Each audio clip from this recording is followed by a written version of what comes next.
علی محمد علیہ السلام علیکم ورحمۃ اللہ تعالی وبرکاتہ۔ سن رہے ہیں جی آپ مجھے؟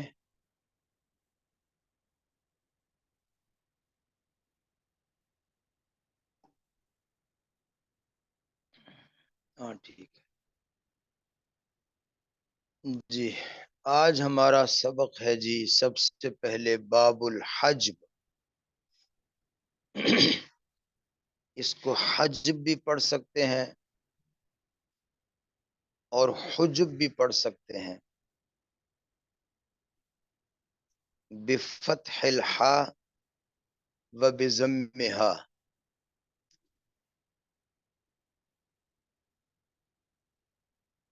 اور جیم کا سکون۔ حجب کا لغوی معنی ہے روکنا،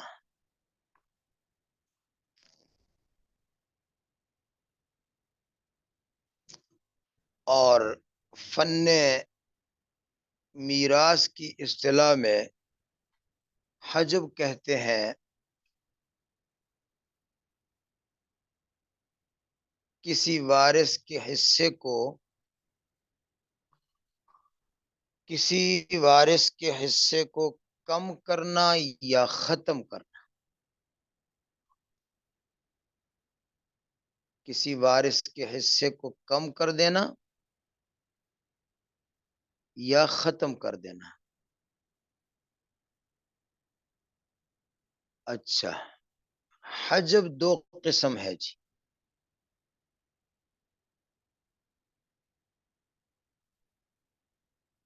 اگر کسی وارث کا حصہ کم کیا تو حجب نقصان، اور اگر کسی وارث کا حصہ ختم کر دیا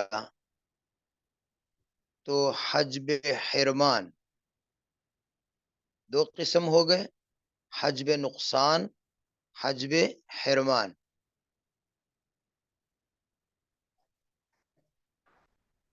پہلی قسم حجب نقصان،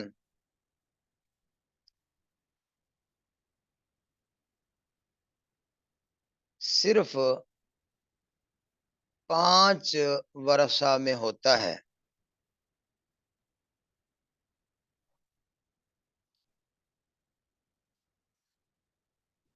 یعنی 5 حصے دار ایسے ہیں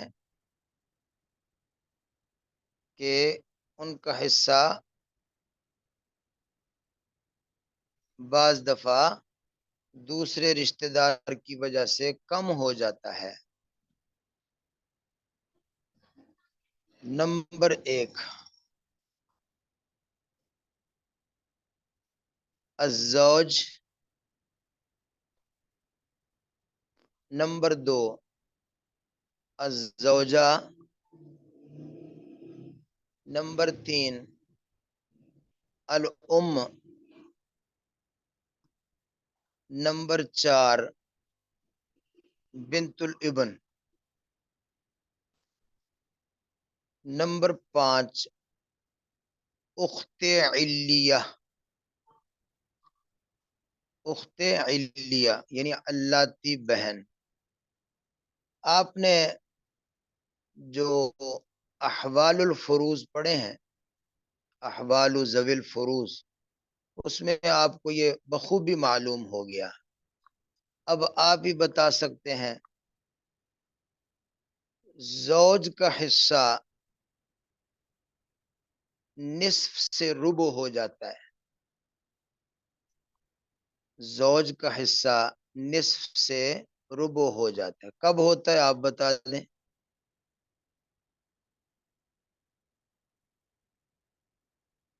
جی، اگر زوج کی اولاد موجود ہو، زوجہ کی، ہاں، مرنے والی زوجہ کی اولاد موجود ہو تو نصف سے کم ہو کر ربع ہو جاتا ہے۔ بس یہ آپ کو معلوم ہونا چاہیے۔ زوجہ کا حصہ وہ ربع سے کم ہو کے ثمن ہو جاتا ہے، ربع سے کم ہو کر سمن ہو جاتا ہے اگر زوج کی اولاد موجود ہو. ہاں یہ ہو گیا. اچھا ام کا حصہ، ام کا ثلث سے کم ہو کر سدس ہو جاتا ہے. ثلث سے کم ہو کر سدس ہو جاتا ہے. کب؟ اگر میت کی اولاد ہو یا کسی بھی قسم کے بہن بھائی موجود ہوں، دو یا دو سے زیادہ. آپ نے ام کے احوال میں پڑھا ہوا ہے. اچھا بنت الابن کا حصہ، بنت الابن کا حصہ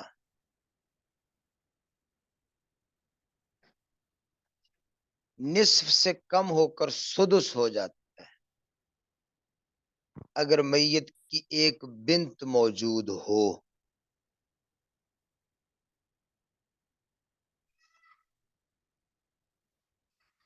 تو پھر سدس ہو جاتا ہے. اخت علیہ کا حصہ نصف سے کم ہو کر سدس ہو جاتا ہے اگر اخت عینیہ موجود ہو.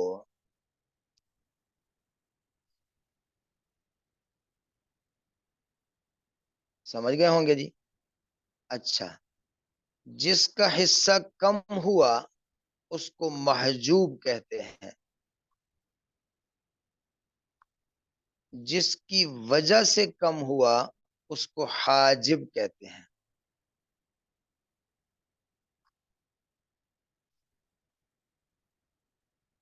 اب یہاں یہ محجوب کہلائیں گے. زوج محجوب ہو گیا، زوجہ محجوب ہو گئی.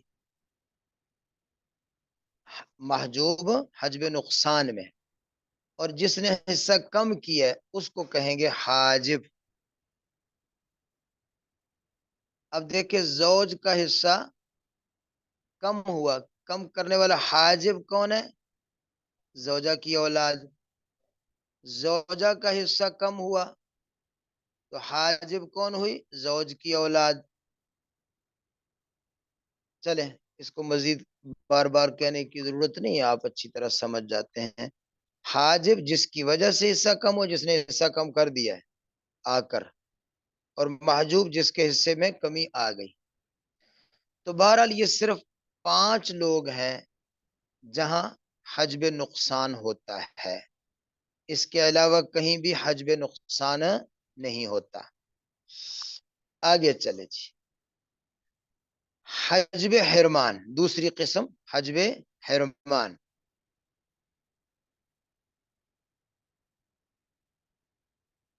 آپ کو ہم نے مستقل اور غیر مستقل جو ہم ساتھ ساتھ لکھواتے رہے تو وہاں آپ کو معلوم ہو گیا تھا کہ کون کون ہیں جو کبھی محروم نہیں ہوتے. آپ لکھ دیں کون کون ہیں جو کبھی محروم نہیں ہوتے. جی مستقل ورثہ کتنے ہیں؟ 5 ذوی الفروض اور 1 عصبہ. جی شاباش.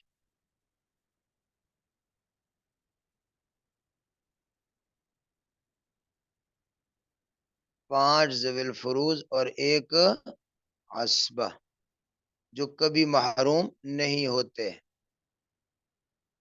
ام ہے، بنت ہے، لکھ لیا آپ نے سارے؟ ذرا باریک ہے، مجھے آپ نے لکھ لیا بس ٹھیک ہے. یہ جو محروم نہیں ہوتے: الاب، الام، الابن، البنت، الزوج، الزوجہ.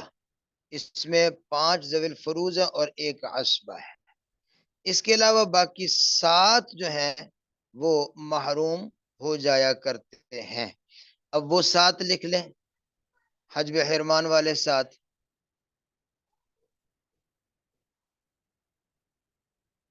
ہاں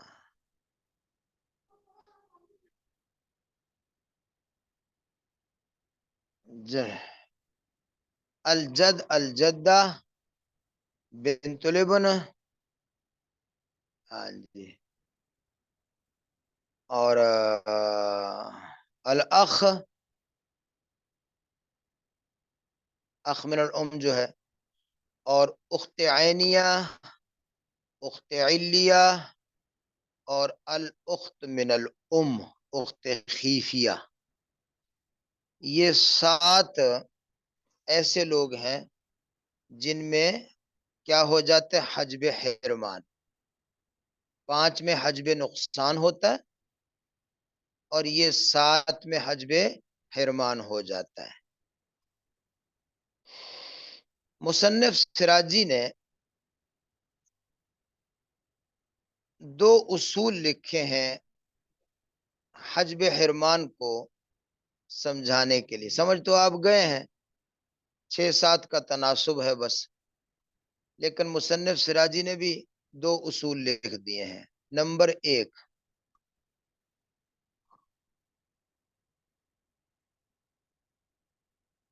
جو وارث میت کا رشتہ دار کسی کے واسطے سے بنتا ہے،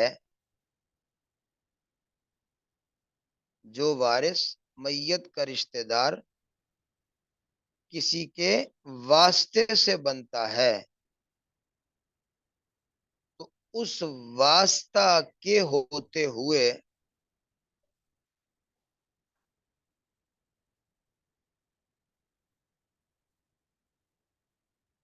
یہ وارث نہیں بن سکتا.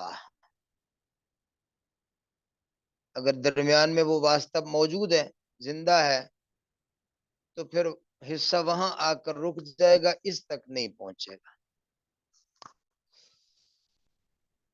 سوائے اولاد الام کے، سوائے اولاد الام کے، یعنی اخیافی بہن بھائی، ان کے علاوہ. کیونکہ اولاد الام ام کی موجودگی میں بھی کبھی وارث ہو جاتے ہیں. یہ صرف ایک جگہ یہ بات ہے. اب اولاد الام بواسطہ ام رشتہ دار ہیں. اب ام کے ہوتے ہوئے اولاد الام کبھی ہو بھی جاتے ہیں، وراثت ان کو مل بھی جاتی. صرف یہ ایک موقع ایسا ہے، ورنہ باقی تمام جگہوں پر درمیان والا واسطہ موجود ہو تو پھر وہ دوسرا رشتہ دار جو اس کے واسطے سے ہو رہا تھا وہ محروم ہو جاتا ہے. دوسرا اصول، دوسرا اصول،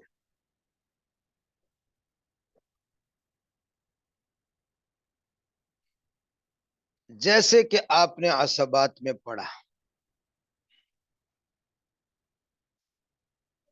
کہ الاقرب فالاقرب،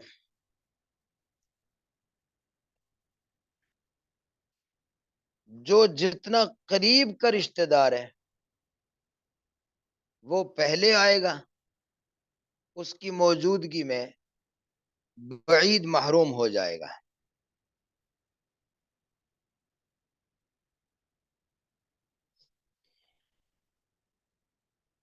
اب دادا، پردادا، تو دادا کی موجودگی میں پردادا محروم، پردادے کی موجودگی میں سکڑ دادا محروم.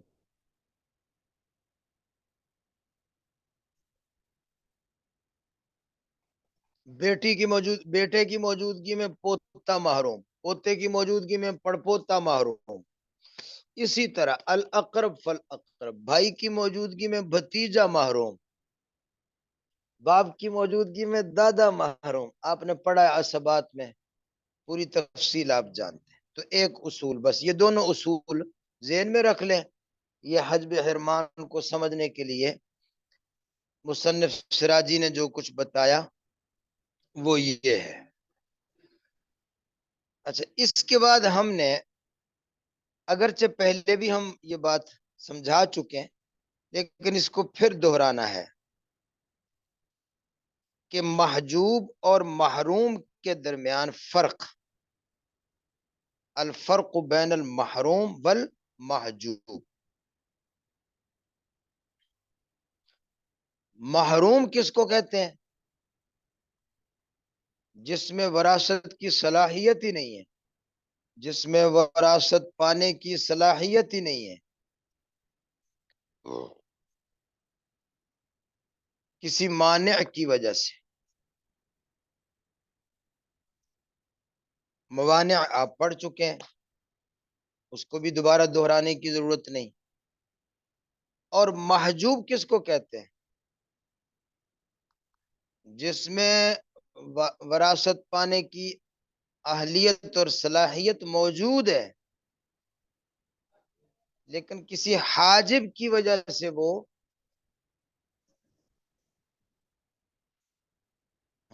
کسی حاجب کی وجہ سے وہ محروم ہو رہا ہے، یا یوں کہ حاجب کی وجہ سے وہ ساقط ہو گیا ہے.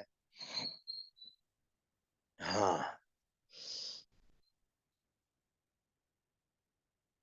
یہ تو آپ پہلے بھی پڑھ چکے. اچھا، یہاں یہ لکھا ہے جی کہ محجوب حاجب بن سکتا ہے. محجوب حاجب بن سکتا ہے.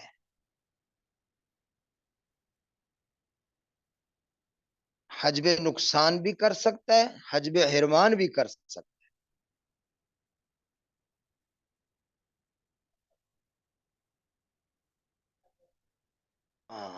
اور محروم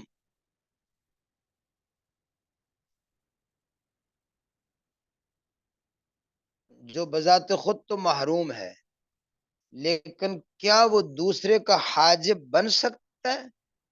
اس میں اختلاف ہے.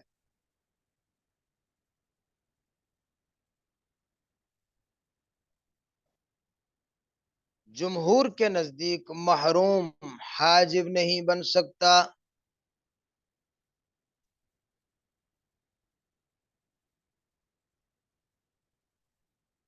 نہ حجب حرمان، نہ حجب نقصان.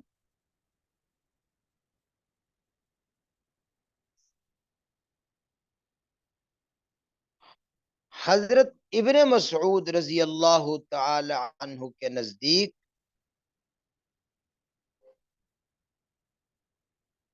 محروم محجوب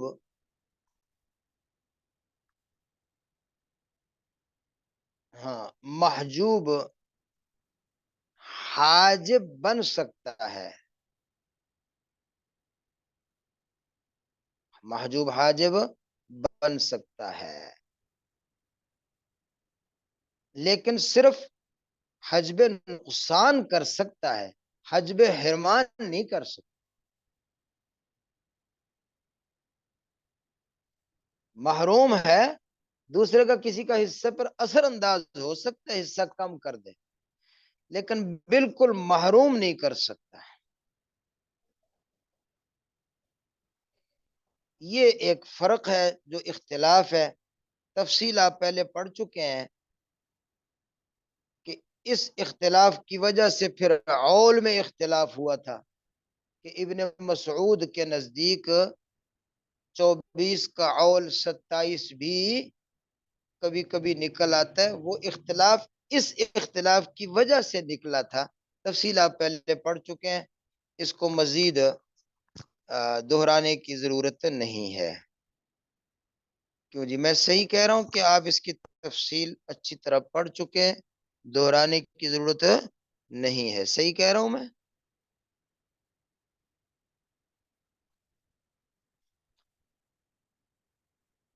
اچھا، تو پھر آپ یہ سراجی کا باب الحجب نکالیں جی.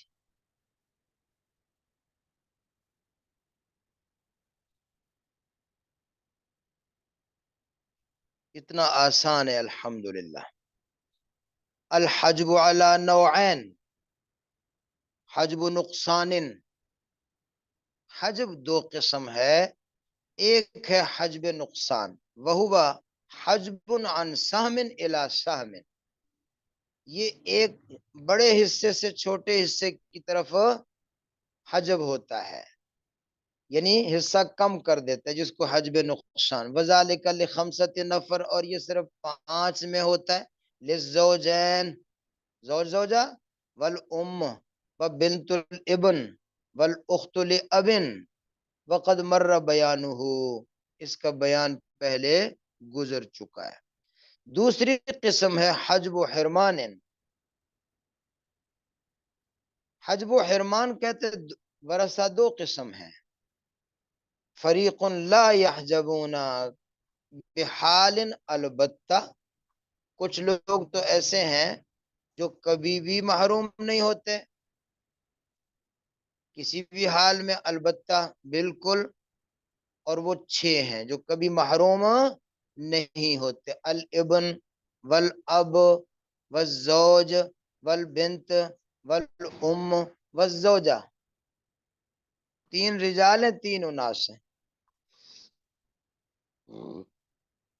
3 رجال ہیں اور 3 اناس ہیں۔ البتہ یہ تفصیل ساتھ ساتھ ذہن نشین رہے کہ اس میں جو ابن ہے وہ ذوی الفروز نہیں ہے، وہ عصبہ ہے۔ اچھا، دوسرا فریق یرثون بحال و یحجبون بحال، کبھی وارث بنتے ہیں کبھی محروم ہو جاتے ہیں، کبھی وارث بنتے کبھی محروم ہو جاتے ہیں، جن کو ہم نے آپ کو غیر مستقل کے عنوان سے سمجھایا ہے۔ وَهَذَا مَبْنِيٌ عَلَىٰ أَصْلَيْنِ، اور اس کے 2 اصول ہیں، وہ بھی آپ کو ہم نے عرض کر دیے۔ ایک تو یہ ہے هو أن كل من يدلي إلى المیت، ہر وہ شخص جو میت کی طرف نسبت کرتا ہے، یہ میت کی طرف نسبت اس کی ہوتی ہے ایک شخص کی وجہ سے، یعنی ایک واسطے سے، لا یرث مع وجود ذالک الشخص، تو یہ پھر اس شخص کے، یعنی اس واسطے والے شخص کے ہوتے ہوئے وارث نہیں ہو سکتا، سوا اولاد الام، فإنهم یرثون معها، اولاد الام جو ہیں یہ بعض دفعہ ام کے ساتھ بھی وارث ہو جاتے ہیں، لانعدام استحقاقها جمعیت ترکہ، اس لیے کہ ماں سارا ترکہ نہیں لے جاتی، ثلث لیتی ہے یا سدس لیتی ہے تو باقی یہ لے لیتے ہیں۔ دوسرا اصول الاقرب فالاقرب کما ذکرنا فی العصبات، اگلی بات، محروم لا یحجب عندنا، محروم کبھی حاجب نہیں ہو سکتا،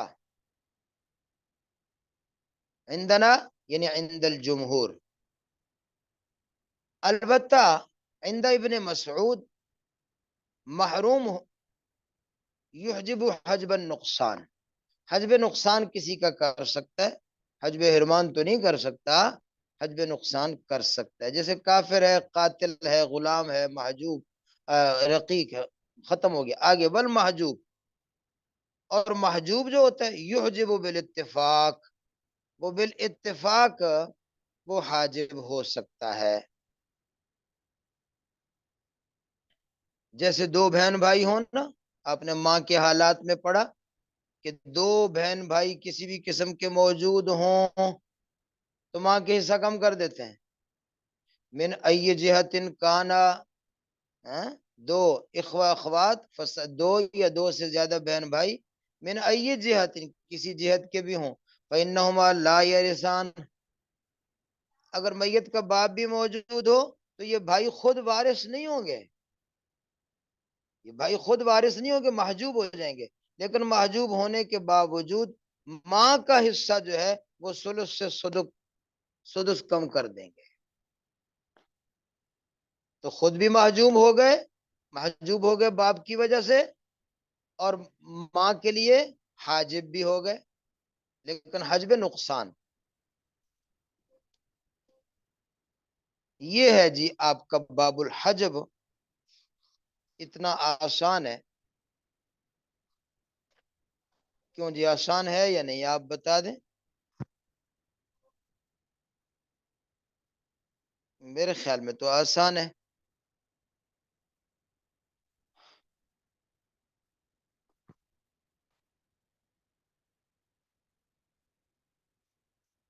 مشکل تو نہیں ہے انشاءاللہ.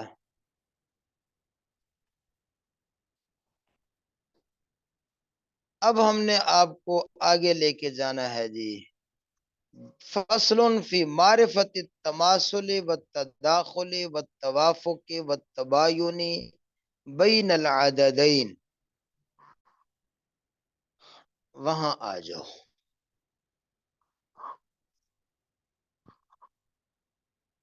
فصل فی معرفت التماثل، لکھ لیں التماثل، التداخل والتوافق والتباین بین العددین.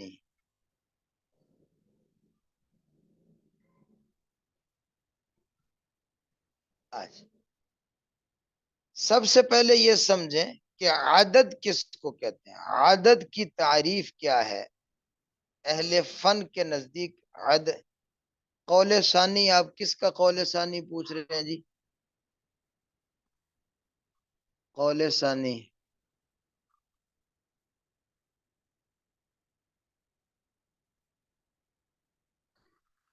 یہ تو آپ پڑھ چکے ہیں نا، ہو گیا. ہاں اس میں اختلاف ہے، جمہور کے نزدیک محروم حاجب نہیں بن سکتا، ابن مسعود کے نزدیک محروم حاجب بن سکتا ہے. بس یہی تھا.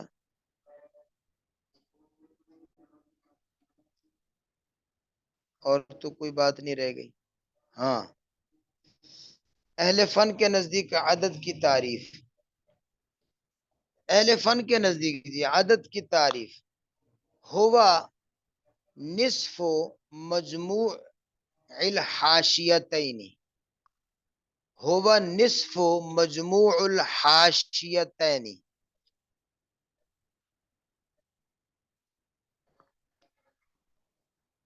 ہوا نصف مجموع الحاشیتین، یہ عدد کی تعریف ہے. اس لفظ کو یاد کر لینا. یعنی عدد گنتی کے اس فرد کو کہتے ہیں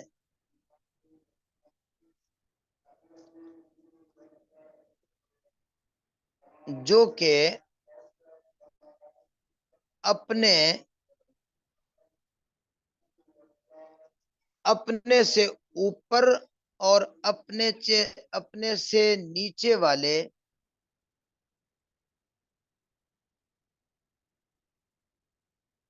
دونوں عددوں کے مجموعے کا نصف ہوتا ہے.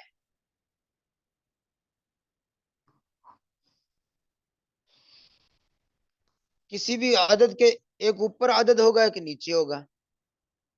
یہ اوپر اور نیچے والے عدد کو کہتے ہیں حاشیتین. جیسے مثلا 6 ہے نا، تو 6 کے حاشیتین کیا ہیں آپ بتائیے؟ 6 کا حاشیتین کیا ہے؟ ایک اوپر والا عدد ایک نیچے والا.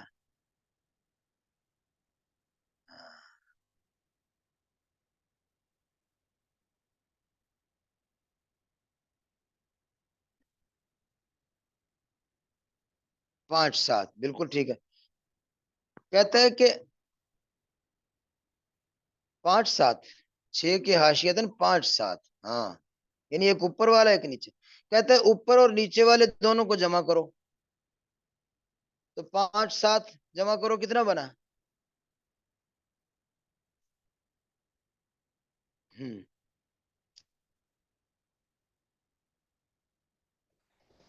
5 اور 7 کیا بن گیا؟ 12. ہاں ٹھیک ہے. تو کہتا ہے مجموعے کو پھر آدھا کرو. ہاں اس کو آدھا کرو تو 6 ہو گیا. یہ ہے اپنے حاشیتین کے مجموعے کا نصف، اپنے حاشیتین کے مجموعے کا نصف، یعنی اپنے سے نیچے اپنے سے اوپر والے دونوں عددوں کا مجموعہ کرو، اس مجموعے کا نصف ہوگا. جو عدد آپ کا ہے. اس تعریف کی وجہ سے اہل فن ایک کو عدد نہیں گنتے، ایک کو عدد نہیں گنتے، اس لیے کہ ایک جو ہے اس کا حاشیہ تین ہی نہیں ہے. کیوں جی؟ ایک کا حاشیہ تین ہے، کیونکہ ایک سے اوپر تو ہے دو، لیکن ایک سے نیچے تو کچھ نہیں ہے، وہ تو صفر ہے. صفر یعنی لیسا بھی شے. تو یہ یاد رکھنا، یہ جو فن ہم پڑھ رہے ہیں اس فن میں ایک کو عدد نہیں کہیں گے. جب بھی عدد کا لفظ بولیں گے تو دو تین چار یہ اوپر والے سارے عدد پر بولا جائے گا. ایک پر عدد کا لفظ، ویسے ہم عام گنتی میں ایک کو بھی عدد کہتے ہیں، ایک عدد، دو عدد، تین عدد، ایک کو بھی عدد گنتے ہیں. لیکن اس فن میں جس کو آپ پڑھ رہے ہیں اس فن میں ایک کو عدد نہیں کہتے، کیونکہ عدد کی تعریف ہے جو اپنے حاشیتین کے مجموعے کا نصف ہوتا ہے. اب ایک کے حاشیتین ہی نہیں ہے تو حاشیتین کا مجموعہ کہاں بنے گا، پھر مجموعے کا نصف کہاں بنے گا؟ لہذا ایک کو عدد ہی نہیں کہتے. یہ بات یعنی ایک نقطہ سمجھ لیں، اس کو ذہن نشین کر لیں. اچھا جی، جب آپ یہ چیز سمجھ گئے، اب مصنف سراجی یہ جو پوری فصل آگے آپ کے سامنے بیان کرے گا نا، یہ فصل یوں سمجھ لیں کہ ایک سوال کا جواب ہے. پہلے سوال لکھ لیں.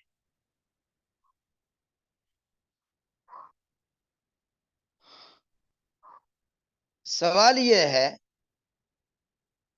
کہ اگر سہام رؤوس پر برابر تقسیم نہ ہوں تو ہم کیا کریں؟ اگر سہام رؤوس پر برابر تقسیم نہ ہوں تو ہم کیا کریں؟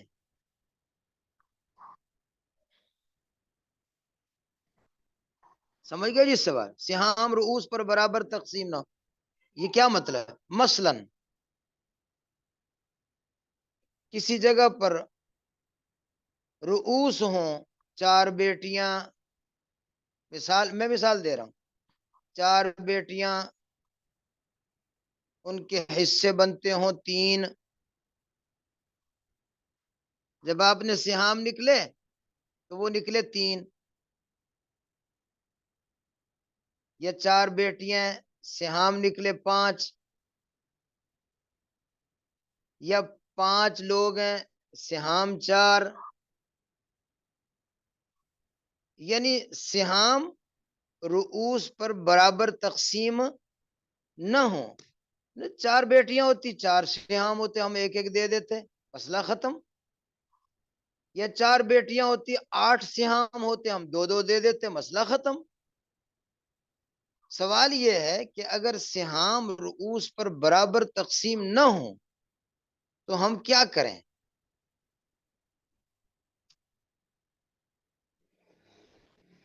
رؤوس ان کو کہتے ہیں نا جو آپ نے ورثہ نیچے لکھے ہوتے ہیں نا، تو بعض دفعہ ایک نوع میں کئی ہوتے، مثلا زوجہ ہے، زوج اگر ایک ہے تو پھر تو یہ ایک ہے. اگر دو بیویاں ہیں تو دو رؤوس ہو گئے، تین بیویاں ہیں تو تین رؤوس ہو گئے، چار بیویاں ہیں تو چار رؤوس ہو گئے. حصہ تو ان کو وہی ملے گا نا، ربع یا سمن، وہ آپس میں بانٹنا ہوتا ہے انہوں نے. اسی طرح اگر دو بیٹیاں ہیں، دو رؤوس ہو گئے.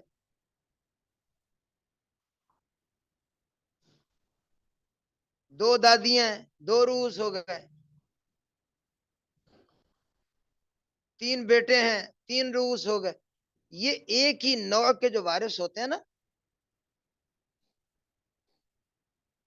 آپ نے پڑھا ہے دو یا دو سے زیادہ بیٹیاں تو ثلثان ملے گا. اب بیٹیاں مثلا سات ہیں، حصے ان کے آگے چھ. یہ ہے بات، سمجھ گئے جی؟ تو اگر سہام رؤوس پر برابر تقسیم نہ ہو تو ہم کیا کریں؟ مصنف کہتا ہے کہ سہام اگر رؤوس پر برابر تقسیم نہ ہو تو آپ تصحیح کرو. آپ کیا کرو؟ تصحیح کرو.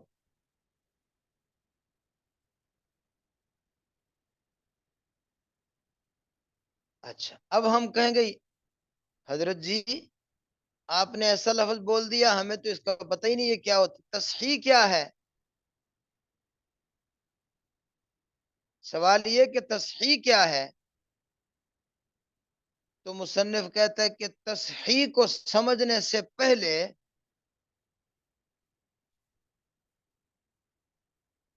آپ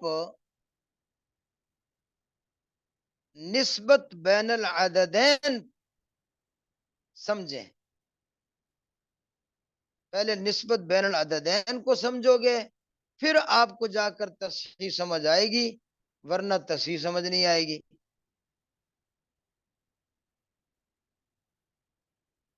تو اب آ گئے ہم نسبت بین الاعداد پر. تو کہتا ہے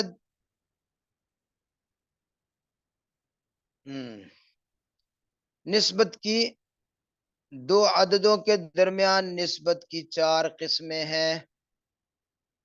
دو عددوں کے درمیان نسبت کی 4 قسمیں ہیں. نمبر 1 التماثل، نمبر 2 التداخل، نمبر 3 التوافق، نمبر 4 التباین. اب ہم نے سب کو سمجھنا ہے جی. تماثل کیا ہوتا ہے؟ تماثل دو عدد ایک جیسے ہوں. تماثل تماثل اوپر آ جائیں، تماثل پر آ جائیں. یہ دو عدد باہم ایک جیسے ہوں، کوئی کم زیادہ نہ ہو.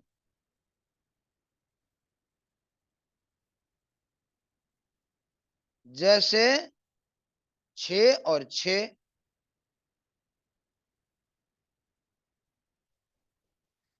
مثلا سہام بھی 6، رؤوس بھی 6، تو ہم کہیں گے تماثل ہو گیا. یا سہام بھی 4، رؤوس بھی 4، یا سہام 10، رؤوس 10، تو ہم کیا کہیں گے؟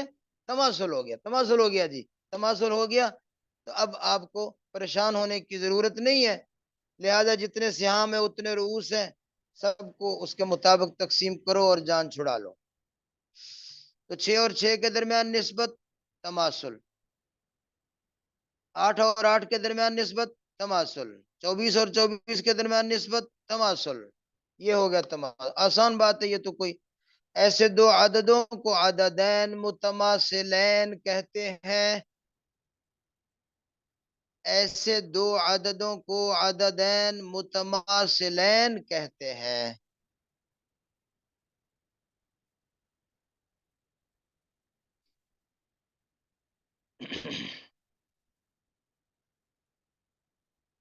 آگے چلو جی. تداخل، دو عدد ہوں، ایک بڑا ایک چھوٹا.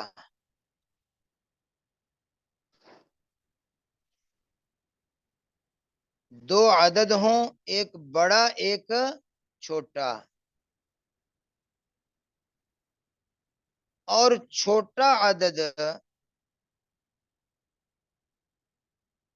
بڑے عدد کو برابر تقسیم کر سکے.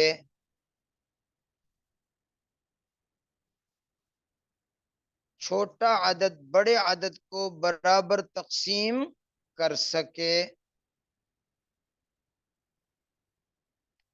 جیسے مثال کے طور پر 3 اور 6.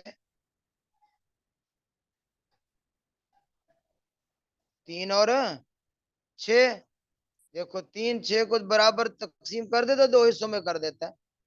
یا 3 اور 9، یا 3 اور 12، یا 6 اور 12.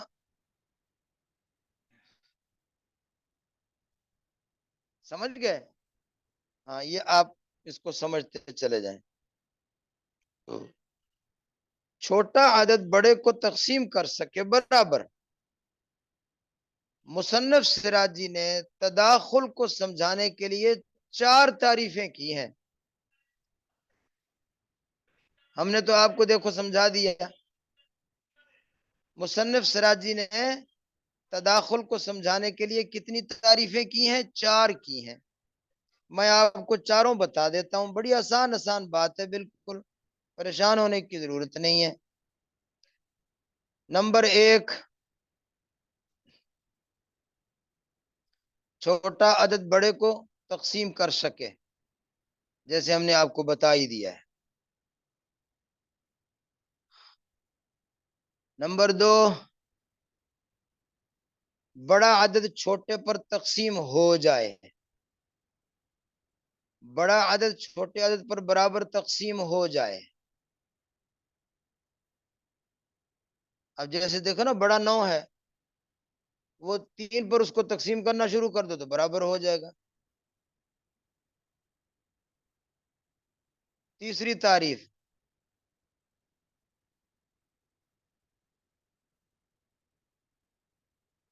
چھوٹے عدد کو اگر آپ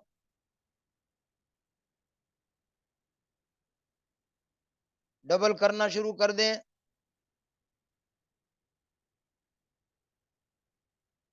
چھوٹے عدد کو آپ ڈبل کرنا شروع کر دیں، جیسے 3 ہے، 3 کو ڈبل کریں، 6، 6 کو ڈبل کیا 12، 12 کو ڈبل کیا 24. تو چھوٹے عدد کو آپ ڈبل کریں تو ایک دفعہ یا 2 دفعہ یا چند دفعہ کرنے سے وہ بڑے عدد کے برابر جا کے کھڑا ہو جائے.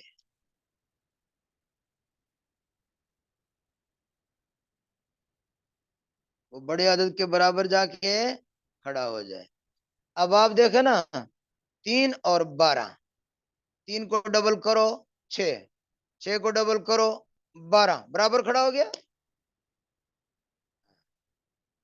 تو چھوٹے عدد کو آپ بڑا کرو، 1 دفعہ کرو، 2 دفعہ کرو، 3 دفعہ کرو، کہیں نہ کہیں جا کے وہ بڑے عدد کے برابر کھڑا ہو جائے. تو سمجھو کہ ان 2 عددوں کے درمیان نسبت تداخل ہے. اچھا، چوتھی تعریف مصنف سراجی کیا کہتا ہے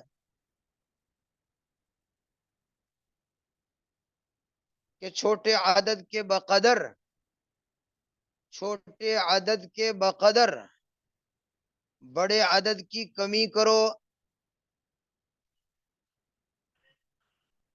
1 دفعہ یا 2 دفعہ یا چند دفعہ،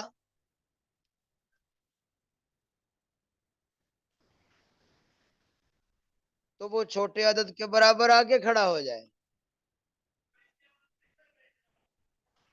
بڑے عدد میں سے چھوٹے عدد کے بقدر کمی کر دو. مطلب 12 اور 3 ہے، تو 12 میں سے 3 کم کر دو 9 ہو گیا، پھر 3 کم کر دو 6 ہو گیا، پھر 3 کم کر دو تو 3 کے برابر آگے کھڑا ہو گیا. تو بڑے عدد میں سے چھوٹے عدد کو 1 دفعہ یا 2 دفعہ یا 3 دفعہ یا اس طرح زیادہ دفعہ آپ کم کرتے جاؤ تو کہیں نہ کہیں جا کر وہ چھوٹے عدد کے برابر کھڑا ہو جائے. یہ مصنف سراجی نے 4 تعریفیں کی. آسان بات ہے. آپ کو کوئی مشکل تو نہیں لگ رہا؟ لوگ کہتے ہیں سراجی مشکل ہے. سراجی تو اللہ کے فضل و کرم سے پکا ہوا حلوہ ہے، اور ہے بھی ٹھنڈا. گرم نہیں ہے انشاءاللہ کہ کھانا مشکل ہو، بالکل ٹھنڈا ہے. کیوں جی، صحیح عرض کر رہے ہیں؟ تو مصنف سراجی نے تداخل کو سمجھنے کے لیے 4 تعریفیں کی ہیں. ہم نے آپ کو چاروں بتا دی ہیں اور بات بھی آپ کو سمجھ آ گئی ہے. خلاصہ یہ ہے کہ ایک عدد چھوٹا ایک بڑا ہے، چھوٹا عدد بڑے کو برابر تقسیم کر دے. جیسے 3 اور 6، جیسے 3 اور 9، یا 3 اور 12، 6 اور 12، 6 اور 18 وغیرہ وغیرہ. آگے چلیں جی، نسبت توافق. آپ مجھے بتا دیں، آپ سمجھ رہے ہیں سارا سبق؟ کہیں آپ یہ تو نہیں کہہ رہے کہ ہمارے سر کے اوپر سے 2 فٹ اوپر سے ہو کر گزرتا جا رہا. تماثل، توافق. اب توافق پر آ گئے جی. 2 عدد ہیں، ایک بڑا ایک چھوٹا. 2 عدد ہیں، ایک بڑا اور ایک چھوٹا. چھوٹا عدد بڑے عدد کو تقسیم نہ کر سکے، البتہ کوئی تیسرا عدد ان دونوں کو تقسیم کر سکے.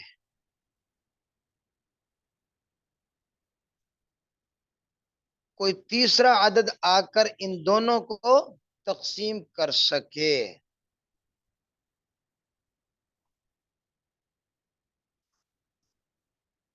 اس کو بھی سمجھ لیں جی. ایک عدد بڑا ایک چھوٹا ہے، جیسے مثال کے طور پر 9 اور 12. مثلا 9 اور 12. اب 9 چھوٹا ہے، 12 بڑا ہے، لیکن چھوٹا عدد بڑے کو تقسیم نہیں کرتا. نہ بڑا چھوٹے کے اوپر تقسیم ہوتا ہے. البتہ ایک تیسرا عدد ہم ڈھونڈ کے لا سکتے ہیں، وہ 9 کو بھی تقسیم کر دے گا، 12 کو بھی. اور وہ کون سا ہے؟ وہ ہے 3 کا عدد. وہ 3 کا عدد 9 کو تقسیم کر دے گا 3 دفعہ، 12 کو تقسیم کر دے گا 4 دفعہ، تو دونوں کو کر دے گا.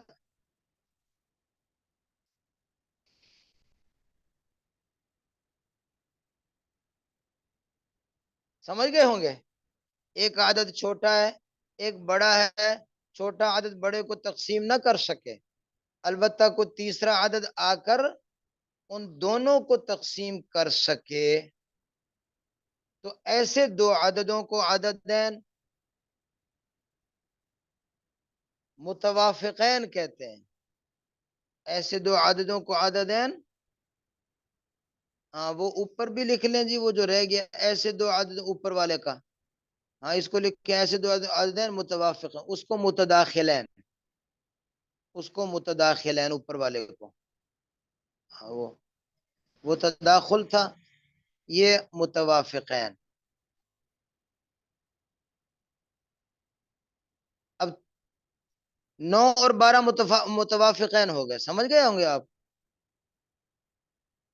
کیونکہ 3 نے ان کو تقسیم کیا. 12 اور 14 یہ بھی متوافقین ہے کہ 2 تقسیم کر دیتے ہیں. 2 نے 12 کو تقسیم کرنا ہے 6 دفعہ، 14 کو تقسیم کرنا ہے 7 دفعہ. ہاں.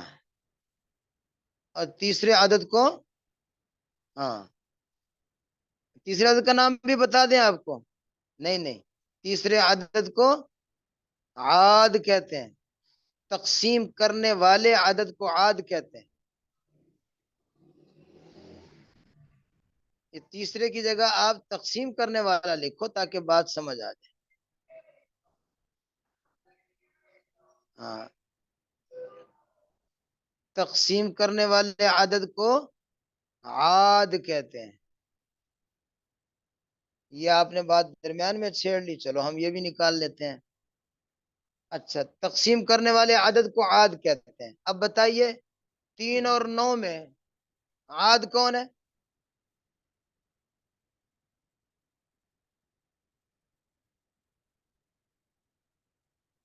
3 اور 9 میں عاد کون ہے؟ نہ نہ، 9 اور 12 میں عاد کون ہے؟ 9 اور 12 میں عاد کون ہے؟ 3 ہے. شاباش، بہت اچھے. بعض دفعہ عاد ایک سے زیادہ بھی ہوتے ہیں. بعض دفعہ عاد ایک سے زیادہ بھی ہوتے ہیں. سمجھ گیا نا بات. بعض دفعہ عاد ایک سے زیادہ ہوتے ہیں.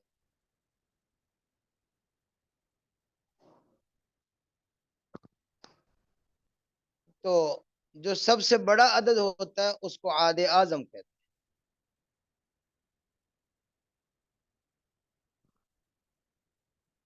ہاں جی، اب دیکھیں جیسے 12 اور 18 ہے، 12 اور 18 کو کون عاد ہے؟ نکال لو عاد۔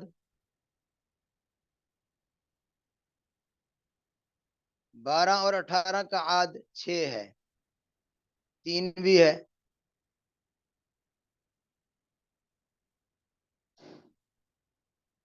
ٹھیک ہے نا، 3 بھی ہے، 2 بھی ہے، 2 بھی ہو سکتا ہے، 3 بھی ہے اور 6 بھی ہے، تو 6 کو عاد اعظم کہیں گے، جو بڑا ہوگا اس کو عاد اعظم کہیں گے۔ 12 کو 2 بھی تقسیم کرے گا 6 جگہ، 18 کو بھی تقسیم کر دے گا 9 جگہ، اور 3 بھی تقسیم کر دے گا 12 کو، اور 18 کو بھی کر دے گا، 6 بھی تقسیم کر دے گا، تو جو بڑا ہوگا اس کو کیا کہیں گے؟ عاد اعظم۔ ہم نے ہمیشہ عاد اعظم کو ہی لینا ہوتا ہے، باقیوں کو چھوڑ دینا ہوتا ہے، عاد اعظم کو لینے سے سہولت ہوتی ہے۔ اچھا جی، یہ بات آپ سمجھ گئے، عاد بھی سمجھ گئے، عاد اعظم بھی سمجھ گئے۔ یہاں ہم نے ایک اور بات بھی سمجھانی ہے، اس کو بھی ذرا آپ نے ذہن نشین کرنا ہے، وہ ہے بات اصل میں جو آگے آپ کو بار بار اس کو استعمال کرنا پڑے گا۔ تقسیم کرنے والے عدد کو عاد کہتے ہیں، یہ بات آپ سمجھ گئے۔ عاد جتنی مرتبہ تقسیم کرے، عاد جتنی مرتبہ تقسیم کرے گا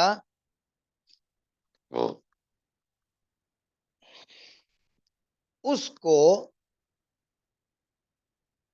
دوسرے عدد کا وفق کہیں گے، وفق۔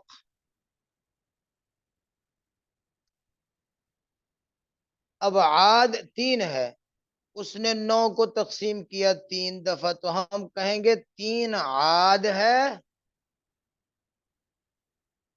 9 کا۔ کتنی دفعہ تقسیم کیا؟ 3 دفعہ، تو 9 کا وفق 3، 9 کا عاد بھی 3، 9 کا وفق بھی 3، لیکن 3 نے 12 کو تقسیم کیا 4 دفعہ، تو 12 کا عاد 3 اور 12 کا وفق 4۔ یہ بات، اس کو ذرا تھوڑا سا ذہن میں توجہ دیں، ذہن پہ زور دیں، ذہن میں بٹھا لیں۔ عاد نے تقسیم کرنا ہے نا دونوں عددوں کو، تو عدد کو جتنی مرتبہ تقسیم کرے گا وہ اس کا وفق کہلائے گا۔ سمجھ گئے جی؟ 3 نے 12 کو تقسیم کیا 4 مرتبہ، تو 12 کا عاد تو 3 ہے اور 12 کا وفق 4 ہے۔ بہت اچھے، اس بات کو آپ نے ذرا بار بار دہرانا ہے، تکرار کرنا ہے کہ توافق کس کو کہتے ہیں؟ عددین متوافقین ہو گئے دو، ان کا وفق کیا ہوگا، ان کا عاد کیا ہوگا؟ عاد کس کو کہیں گے، وفق کس کو کہیں گے؟ وفق ہمیشہ 2 نکلیں گے، چھوٹے کا وفق، بڑے کا وفق، کیونکہ 3 نے 9 کو بھی تقسیم کرنا ہے، 3 نے 12 کو بھی کرنا ہے۔ ہم آپ سے پوچھیں گے کہ 3 نے 9 کو تقسیم کیا تو کیا وفق ہے، 3 نے 12 کو تقسیم کیا تو کیا وفق ہے؟ وفق بھی نکالنا ہے۔ ہاں جی، یہ ہے آپ کو ہم نے نسبت توافق سمجھا دیا۔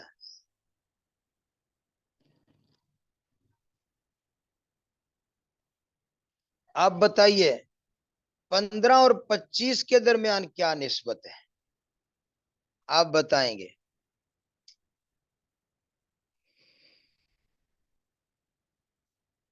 چلیں وقت نہ لگے، 15 اور 25 کے درمیان نسبت توافق ہے، عاد 5 ہے۔ جب عاد 5 ہے تو 15 کا وفق کیا ہے؟ 3۔ ہاں، 15 کا وفق 3 اور 25 کا وفق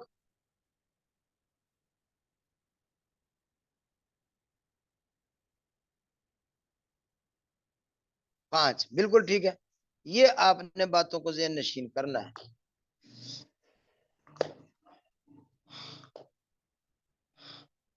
تو نسبت توافق میں عاد تیسرا عدد ہوگا. یہ بات بھی یہیں لکھ لیں. نسبت توافق میں عاد تیسرا عدد ہوگا. دو عددین متوافقین میں عاد تیسرا عدد ہوگا. نسبت تداخل میں چھوٹا عدد بڑے کا عاد ہوگا.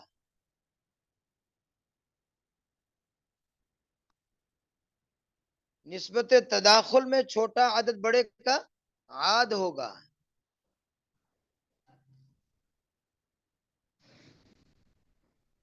اور نسبت تداخل میں چھوٹا عدد بڑے عدد کو جتنی مرتبہ تقسیم کرے اس کو بڑے عدد کا دخل کہیں گے. اس کو بڑے عدد کا دخل کہیں گے. جیسے 6 18 کو 3 مرتبہ تقسیم کرتا ہے تو 6 ہو گیا عاد اور 18 کا دخل ہو گیا 3. اور نسبت تماثل جو آپ نے سب سے پہلے پڑھی ہے ان کا عاد بھی ان کا مماثل ہی ہوگا. ان کا عاد بھی ان کا مماثل ہی ہوگا. یہ یوں کہیں کہ وہ دونوں ایک دوسرے کے عاد ہوں گے. 6 اور 6 ان کا عاد بھی 6. تو عددین متماثلین میں ان کا عاد بھی وہی ہوگا. عددین متداخلین میں چھوٹا عدد بڑے کا عاد ہوگا. عددین متوافقین میں تیسرا عدد دونوں کا عاد ہوگا. اب آپ مجھے بتا دیں کہ عاد اور عاد اعظم اور دخل اور وفق یہ نکالنے کا طریقہ آپ سمجھ گئے؟ کیوں جی؟ اس کو آپ نے ذرا بار بار تکرار کرنا ہے پھر جا کر آپ اس میں اچھی طرح مطمئن ہوں گے. اب آگے چوتھی نسبتیں تھے. نسبت تباین. دو عدد ہیں ایک بڑا ایک چھوٹا. لوگ کہتے ریاضی کے بغیر سمجھ نہیں آتا. ہم نے ایک دن بھی ریاضی نہیں پڑھی سکول میں جا کر. ہمیں ڈراتے رہتے تھے جی تم نے حساب تو پڑھا نہیں ہے, تم نے تو ریاضی پڑھی نہیں ہے, تمہیں سراجی سمجھ نہیں آئے گی, تمہیں وراثت سمجھ نہیں آئے گی. کوئی مصیبت نہیں تھی, ایسے ہمیں ڈراتے رہتے تھے. جب ہم نے پڑھا تو ہم ریاضی پڑھے بغیر ہی سمجھ گئے.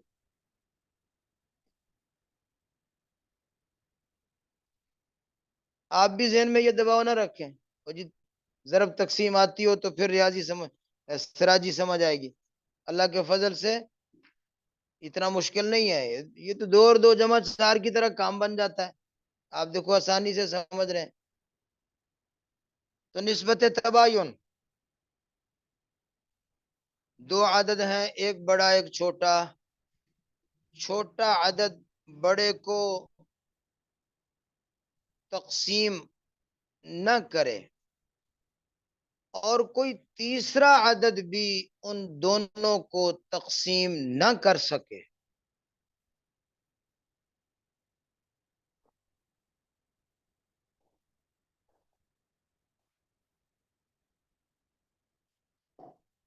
سمجھ گئے جی؟ نہ تو چھوٹا عدد بڑے کو تقسیم کر سکے نہ ہی کوئی تیسرا عدد آ کر ان دونوں کو تقسیم کر سکے. جیسے 6 اور 7. سمجھ گئے؟ یا مثال کے طور پر 7 اور 9.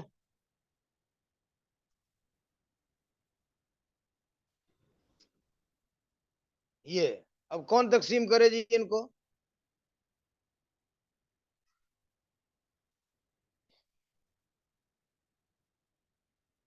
تو کوئی تیسرا عدد بھی ان کو آ کر تقسیم نہ کر سکے.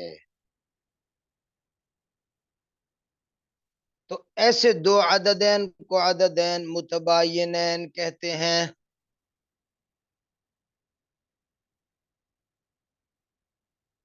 یہ متباینین ہو گئے. بس ٹھیک ہے، آپ نے نکالتے رہنا ہے. مصنف سراجی نے توافق اور تباین کو سمجھنے کا ایک طریقہ لکھا ہے. اب مصنف سراجی پر آ جاؤ.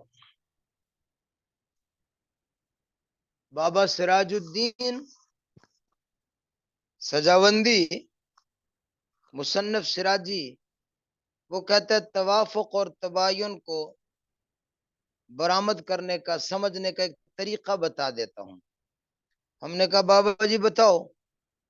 تو کہتا ایسے کرو، بڑے عدد سے چھوٹے عدد کی نفی کرو، بڑے عدد سے چھوٹے عدد کی نفی کرو، ایک دفعہ یا دو دفعہ یا کئی دفعہ. بڑے عدد سے چھوٹے عدد کی نفی کرو ایک مرتبہ یا دو مرتبہ یا چند مرتبہ.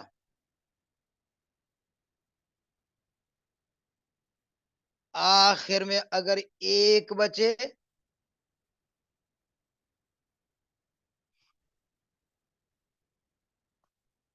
آخر میں اگر ایک بچے تو نسبت تباین ہے.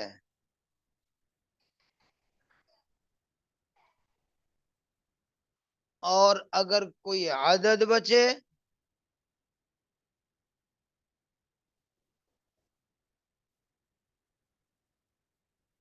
کیونکہ ایک تو عدد ہے نہیں، آپ کو پہلے بتایا. اگر کوئی عدد بچے تو پھر نسبت توافق ہے.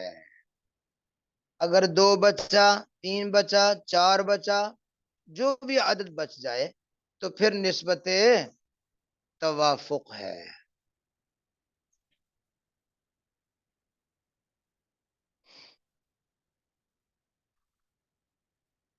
اس کا بھی آپ بے شک تجربہ کر کے دیکھ لینا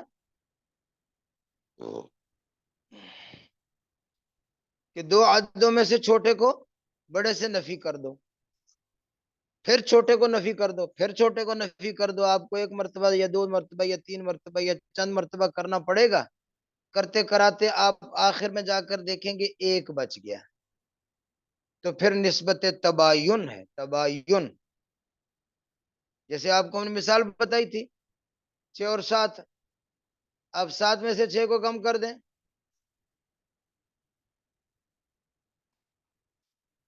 تو ایک بچ گیا.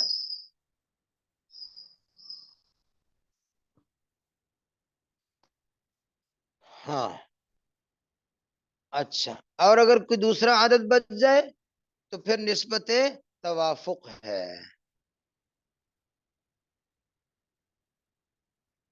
یہاں آپ نے 2 مرتبہ کرنا ہے. 9 میں سے 7 نکالو، چھوٹا عدد اب 2 نکل آیا. 7 میں سے پھر 2 نکالو، اب 5 نکل آیا. 5 میں سے پھر 2 نکالو، اب 3 نکل آیا. 3 میں سے پھر 2 نکالو تو 1 نکل آیا. کئی دفعہ کرنا ہے نا، ایک دفعہ نہیں، 2 دفعہ نہیں، زیادہ دفعہ بھی کرنا پڑ جائے گا.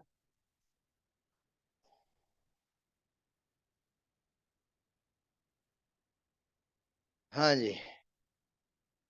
اب ایک اور بات مصنف سراجی کہتے پھر یہ باب نسبت کا باب پھر ختم ہو جائے گا. مصنف سراجی نے عجیب بات فرمائی ہے، کہتا ہے اگر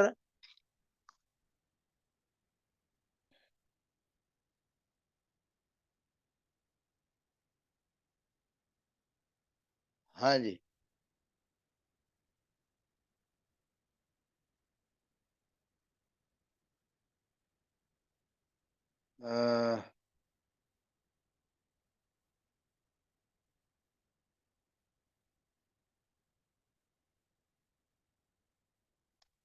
مصنف سراجی فرماتے ہیں کہ یہ تو ہم نے آپ کو بتا دیا کہ اگر ایک بچا تو نسبت تباین ہے، اور اگر کوئی اور عدد بچا تو پھر نسبت توافق ہے.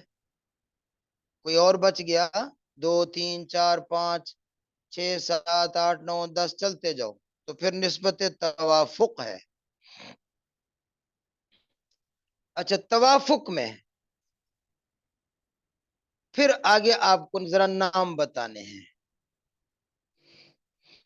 اگر نسبت توافق میں 2 بچے تو توافق بالنصف کہتے ہیں.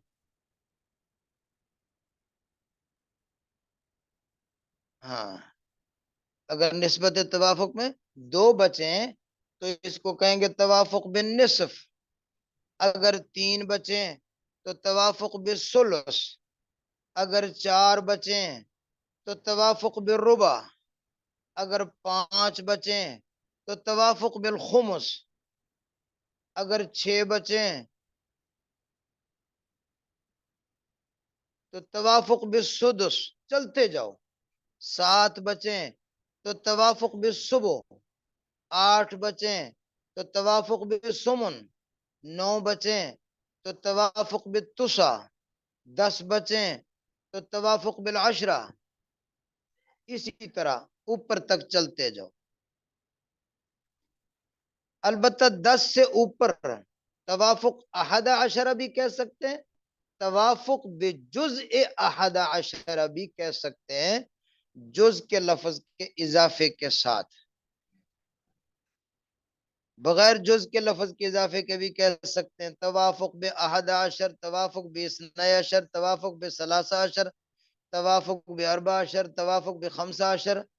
یہ جز کا اضافہ کریں، توافق بجز 11، توافق بجز 12، توافق بجز 13 وغیرہ وغیرہ. یہ تو آپ کو بہت ہی آسان ہے سمجھنا. بتائیے جی، قصہ تمام ہوا؟ سمجھ گئے؟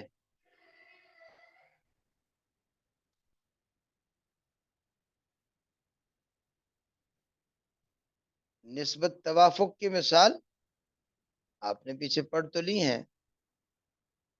3 اور 9. ہاں، اب 3 اور 9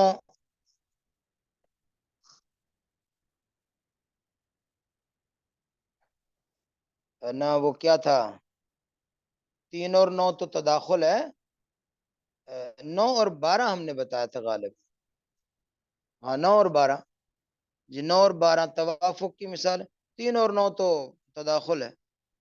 ہاں، 9 اور 12. ہاں، 6 9 بھی ٹھیک ہے. 6 9 بھی ٹھیک ہے. یہ تو آپ نے اب ان ساری نسبتوں کو بار بار تکرار کر کے، جی 12 15 بھی ٹھیک ہے. آپ نے ان کو تکرار کرتے رہنا ہے اور تھوڑا سا ذہن پر زور بھی دینا ہے. تھوڑا سا آپ مشق کر لیں گے تو آپ کو یہ نسبتیں سمجھنا سہل ہو جائے گا. اچھا جی، میٹھا زیادہ ہو گیا. ترجمہ دیکھیں جی، ترجمہ دیکھیں.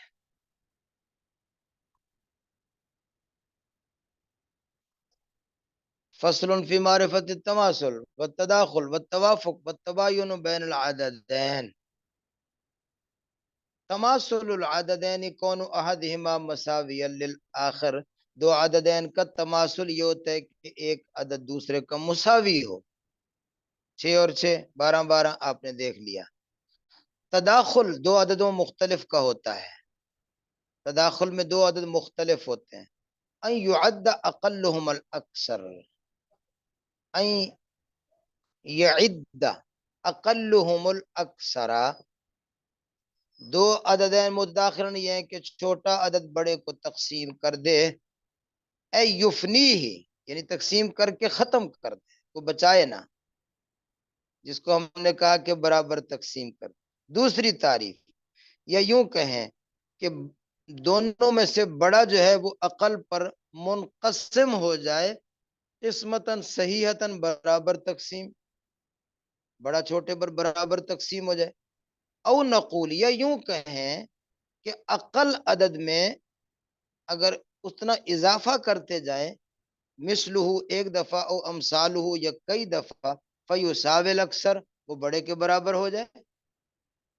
او نقول، یا یوں کہہ لیں کہ اقل جو چھوٹا عدد ہے اتنا بڑے عدد سے کم کر لیں. تو کرتے کرتے وہ دونوں برابر ہو جائیں. جیسے 3 اور 9، جیسے 3 اور 9 یہ تداخل ہو گیا. توافق العددین، توافق عددین یہ ہے کہ لا یعدو اقلہم الاکثر، چھوٹا بڑے کو تقسیم نہ کرے، ولیکن یعدہما عدد ثالث، لیکن کوئی تیسرا آ کر ان کو تقسیم کر سکے. جیسے 8 اور 20، 8 مع 20، 8 20، 8 20 کو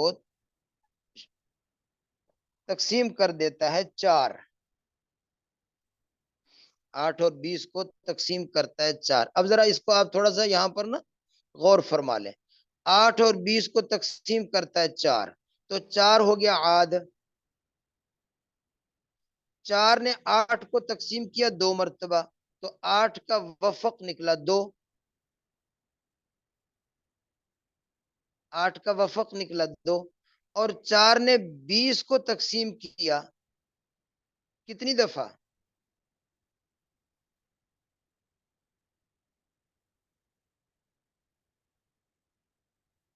5 دفعہ. تو 20 کا وفق نکلا 5. عاد 4، وفق 5. یہ ذہن نشین کر لیں بات. ہاں، تو جب عاد 4 ہے تو وہی جیسے آپ کو پیچھے اس نے بتایا، میں نے آپ کو لکھوایا ہے کہ اگر آخر میں آ کر 4 بچا تو اس کو کیا کہیں گے؟ توافق بالربع. تو یہ 2 عدد ہو گئے متوافقان بالربع ہو گئے. لأن العدد العاد لہما، اس لیے کہ جو ان کا عاد عدد ہے یعنی 4 جو ہے، مخرج لجزء الوفق، وہ وفق کا جز نکال کے دکھا دیتا ہے. وفق کا جز اسی کو کہتے ہیں جو ہم نے آپ کو بتایا، چوتھا حصہ نکال کے دکھا دے گا. 20 کا چوتھا حصہ 5 ہے، نکال کے دکھا دے گا.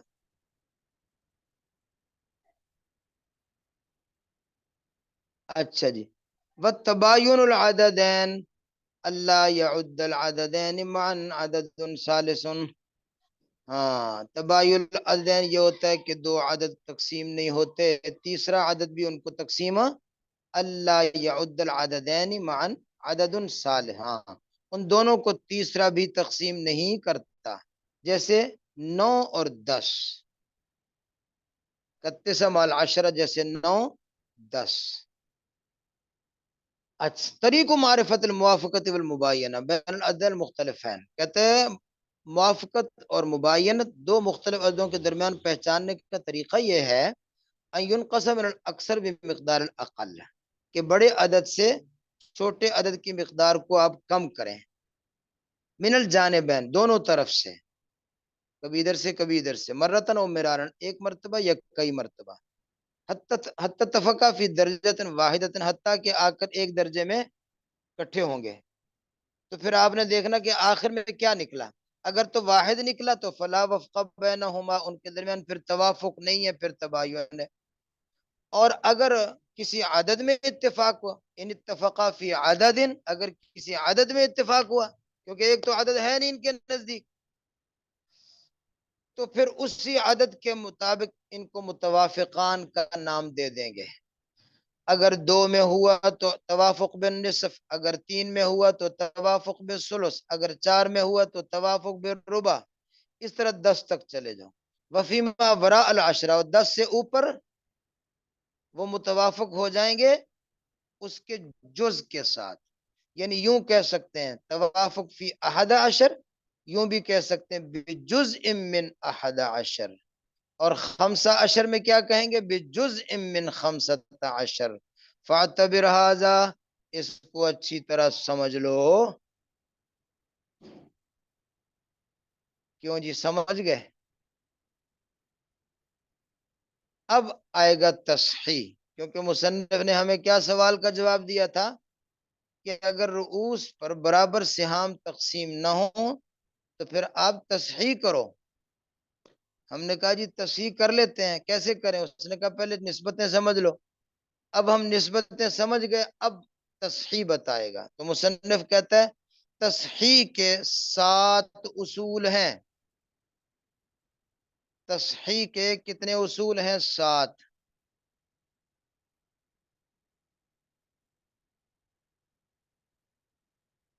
تصحیح کے 7 اصول ہیں اور 2 قسم ہیں۔ تصحیح کے اصول 2 قسم ہیں۔ پہلی قسم تصحیح بین السہام والرؤوس۔ تصحیح بین السہام والرؤوس، اس کے 3 اصول ہیں۔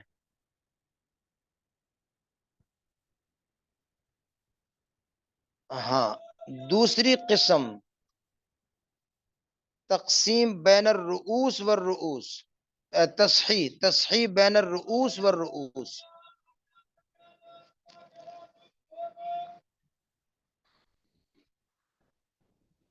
ہاں، اس کے 4 اصول ہیں۔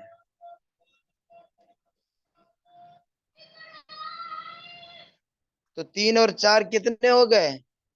7۔ 3 اور 4 کتنے ہو گئے؟ 7۔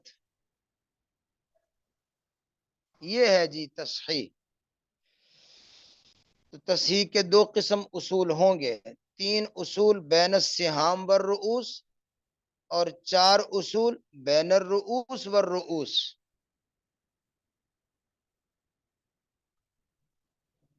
اچھا جی، اب پہلی قسم کا اصول نمبر 1، پہلی قسم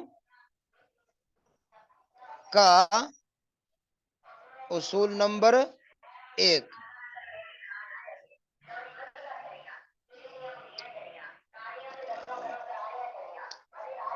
وہ کیا ہے؟ مصنف نے عجیب کام کیا ہے۔ مصنف کہتے ہیں کہ اگر تمام سہام رؤوس پر برابر تقسیم ہو جائیں، اگر تمام سہام رؤوس پر برابر تقسیم ہو جائیں تو آپ کو مزید کسی ضرب تقسیم کا تکلف کرنے کی کوئی ضرورت نہیں۔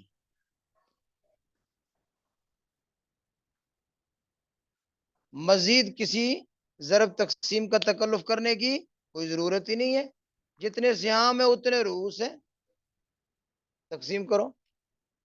اب دیکھو نا، یہ سراجی کا مصنف ہے نا، بعض لوگ کہتے ہیں سراجی بڑی مغلق ہے، وہ اسی لیے کہ سراجی بعض دفعہ عجیب کام کر دیتا ہے۔ دیکھو، اب تصحیح کا مطلب تو یہ تھا کہ سہام رؤوس پر برابر تقسیم نہیں ہو رہے تو تصحیح کرنی، حالانکہ وہ پہلا اصول کیا کہہ رہا ہے؟ کہتا ہے برابر تقسیم ہو رہے ہیں تو تصحیح کی ضرورت ہی نہیں، یہ پہلا اصول نکال دیا۔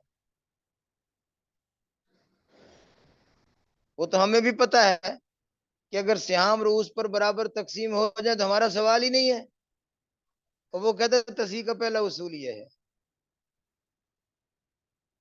ہے نا عجیب بات کہ تصحیح کا پہلا اصول کیا ہے کہ اگر سہام رؤوس پر برابر تقسیم ہو جائیں تو تقسیم کر دو، مزید کسی الجھن میں پڑنے کی کوئی ضرورت نہیں ہے، آپ فارغ ہو جائیں گے۔ اس کی مثال لکھ لیں، ایک میت کو لمبا لٹائیں جی، ہاں جی، میت ہے، اس کا ایک ہے الاب، شروع میں لکھیں الاب، درمیان میں لکھیں الام،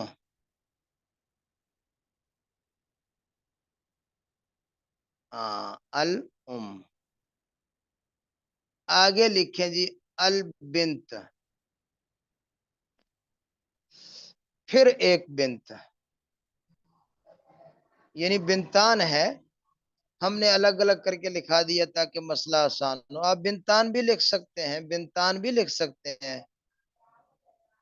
اچھا، اب آپ نے ان کا جو ہے وہ حصے نکالنے ہیں جی، ہمت کرو۔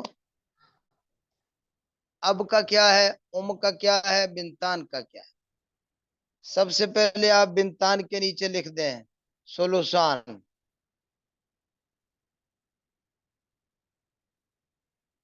اچھا، دونوں کا سلسان ہو گیا.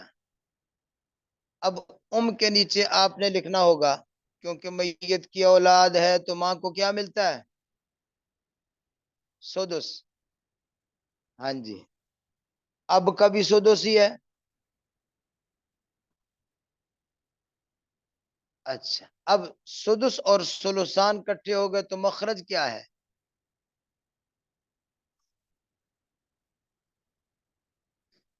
ہاں،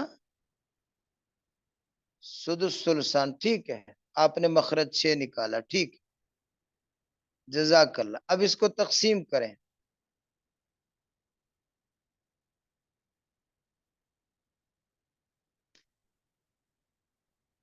4 ہے.